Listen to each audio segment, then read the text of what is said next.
Assalamualaikum warahmatullahi wabarakatuh. Perkenalkan, nama saya Aspirawati dari Program Studi Ilmu Komputer NIM F1G118048. Baiklah, di sini saya akan mempresentasikan materi data mining dan metode-metode yang digunakan.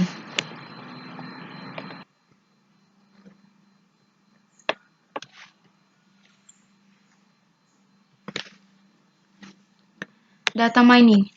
Jadi, data mining adalah ilmu yang mempelajari metode untuk mengekstrak pengetahuan atau menemukan pola dari himpunan data yang banyak. Tujuan dari data mining ini adalah menemukan hubungan-hubungan atau pola-pola yang mungkin memberikan indikasi yang bermanfaat. Tugas utama dari data mining adalah analisis otomatis atau semi-otomatis dalam jumlah besar data untuk mengekstrak pola yang menarik yang sebelumnya tidak diketahui berdasarkan klaster, anomali, ataupun asosiasi. Sehingga dapat dikatakan objek dari data mining ini adalah data yang berjumlah besar atau kompleks. Jadi, ada 3 kunci ketika kita menyebut apa itu data mining. Yang pertama, himpunan data yang sangat besar. Yang kedua, kita akan menggunakan metode data mining untuk mengolah data dan mengekstrak sehingga menghasilkan sebuah pengetahuan. Dari himpunan data yang sangat besar, kita akan olah dengan menggunakan metode data mining. Secara umum, ada 5 metode, akan tetapi pada materi ini, saya hanya akan menjelaskan 3 metode.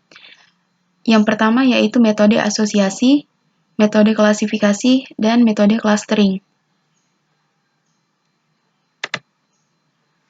Jenis data mining. Yang pertama, supervised learning. Merupakan jenis data yang setiap item datanya telah memiliki label atau kelas. Beberapa metode yang menggunakan algoritma supervised learning ini adalah estimation, prediction, atau forecasting, dan classification. Yang kedua, unsupervised learning. Merupakan jenis data yang setiap itemnya belum dikategorikan ke dalam kelas atau label tertentu. Algoritma clustering adalah algoritma unsupervised learning. Jadi salah satu contohnya yaitu algoritma clustering. Jadi dapat disimpulkan bahwa perbedaan antara supervised learning dan unsupervised learning yaitu kalau supervised learning, item datanya dia ini sudah memiliki label atau kelas. Akan tetapi jika unsupervised learning, labelnya itu belum diketahui. Metode yang pertama yaitu metode association atau association rule menggunakan algoritma a priori. Analisis asosiasi atau association rule mining adalah teknik data mining untuk menemukan aturan asosiatif antara suatu kombinasi item.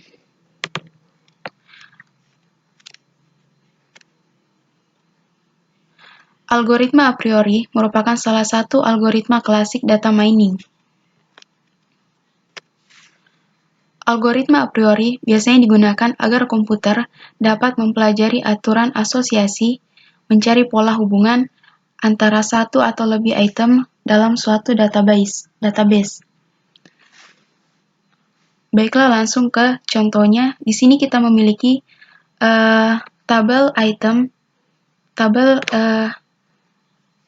data barang dari 5 pembelian item yang berbeda.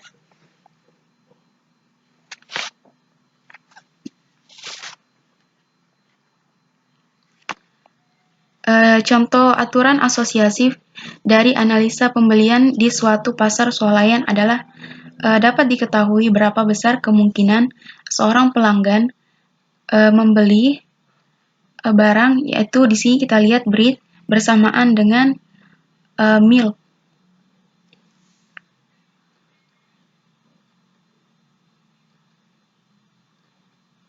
Jadi analisis asosiasi ini dapat diaplikasikan untuk menganalisa isi keranjang belanja di suatu swalayan.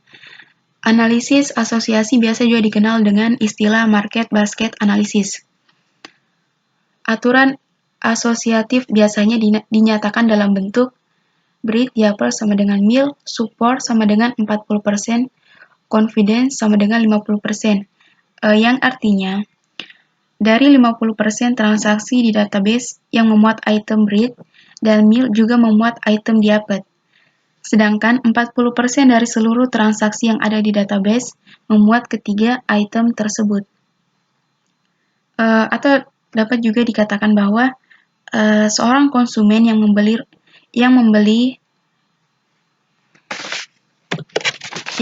bread dan diaper punya kemungkinan 50% untuk membeli susu atau milk. Metode kedua yaitu classification. Metode klasifikasi digunakan untuk mengelompokkan data berdasarkan keterikatan data terhadap data sampel.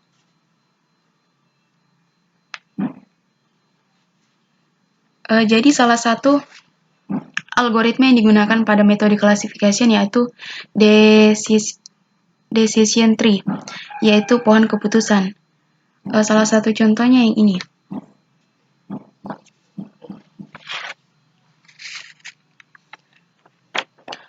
Langsung saja ke contohnya. Untuk menentukan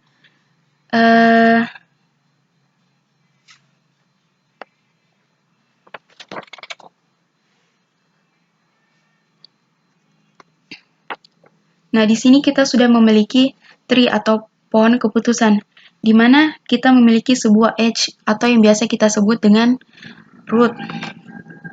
Untuk menentukan atau menempatkan root edge ini sebagai root, tidak boleh sembarang tabel yang diambil dari data ini, akan tetapi menggunakan rumus. Rumus yang digunakan yaitu rumus information again. Seperti ini. Yang pertama yaitu kita perlu mencari entropi, di mana rumusnya yaitu info D sama dengan negatif sigma PI log 2 PI.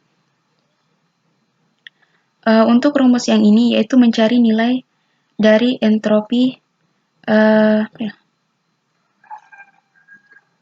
kelas atribut. Setelah mendapatkan nilai dari info D ini, kemudian kita menghitung nilai dari entropi atribut ini, yang rumusnya info E dalam kurung D sama dengan sigma DJ per D dikali info DJ. Kemudian untuk mencari nilai atau gain dari atribut ini digunakan rumus gain A sama dengan info D dikurang info A D.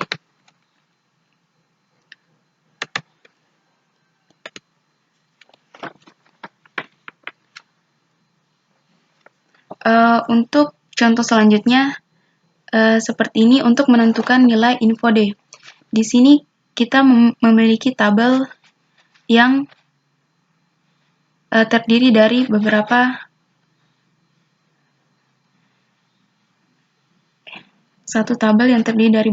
atribut. Yang pertama untuk menentukan info D. L sama dengan 9,5, di mana 9 ini diperoleh dari banyaknya jumlah nilai yes pada H ini. Di sini ada 1, 2, 3, 4, 5, 6, 7, 8, 9. Kemudian 5 ini didapat dari jumlah no. Di sini dapat kita lihat no-nya ada 5. 1, 2, 3, 4, 5. Kemudian sama dengan 9 per 14. 9 itu dari nilai yes yang tadi. Dan 14 dari jumlah keseluruhan Jadi di sini kita akan menentukan info D. Info D sama dengan L sama dengan 9,5. 9 dilihat dari nilai Bayes komputer ini, jumlah nilai yes sebanyak 9, yaitu 1, 2, 3, 4, 5, 6, 7, 8, 9. Dan nilai 5-nya ini dari data yang bernilai 0, sama dengan minus 9 per 14. 9 dari nilai yes tadi, dan 14 adalah jumlah data keseluruhan yes dan no. Dikurang log 2, 9 per 14, dikurang 5 per 14, 5 nilai no-nya tadi, log 2, 5 per 14 menghasilkan 0,940. Setelah ini kita menentukan lagi info HD. 5 per 14 L 2,3.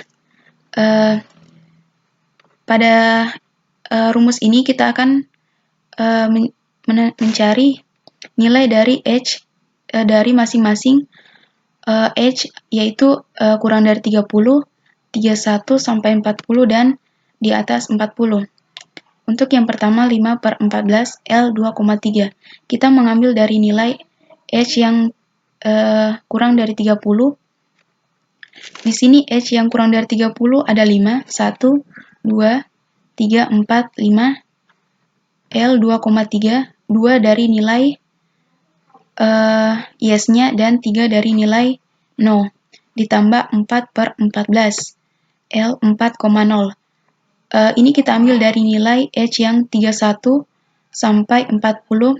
Di sini datanya ada 4, 1, 2, 3, 4. Kemudian 5 per 14 dari H yang di atas 40. Di sini di atas 40 ada 1, 2, 3, 4, 5. 3,2. Nilai yes-nya sebanyak 3 dan no-nya 2. Hasilnya itu 0,694. Setelah menentukan nilai info D dan info HD, kemudian kita menentukan gain H, yaitu hasil dari info D dikurang info HD. Hasilnya 0,246. Metode selanjutnya adalah metode clustering. Metode clustering adalah metode penganalisaan data yang sering dimasukkan sebagai salah satu metode data mining. Tujuannya adalah untuk mengelompokkan data dengan karakteristik yang sama ke suatu wilayah. Ilustrasinya seperti ini. Di sini kita memiliki beberapa bentuk gambar, ada persegi panjang, lingkaran, dan segitiga. Di sini kita akan mengelompokkan berdasarkan warnanya. Hasilnya seperti ini. Mungkin cukup saja dari saya.